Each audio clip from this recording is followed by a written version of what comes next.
السيمال magacaygu yahay Ibrahim Axmed Habane waxaan soo tira koobay beesha Seemaal iyo boor oo qaybo badan soo tira koobay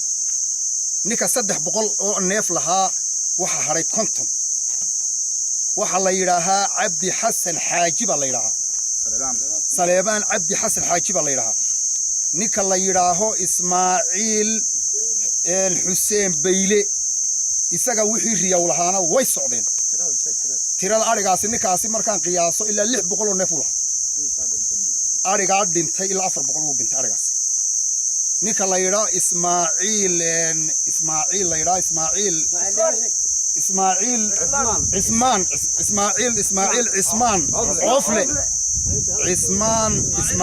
Cismaan Coofle arigiisu wuxuu ahaa 300 mar qura ka buuti bar qura kaga buuti nafta waxa kale waa yaaliin rajo male guud ahaan waxaan ku sheegayaa wixii xoolahan barafka galay wixii dhacay meesha uu ka baxay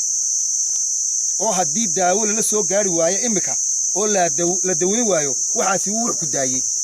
kii aan markii dhicina sare joogay labada indhood way beelan xooluhu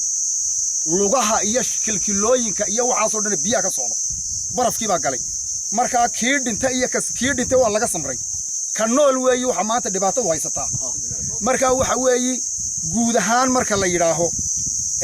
intaas oo nin baa u weeray ayaa u daran iyo qaar kale badan baa u daran marka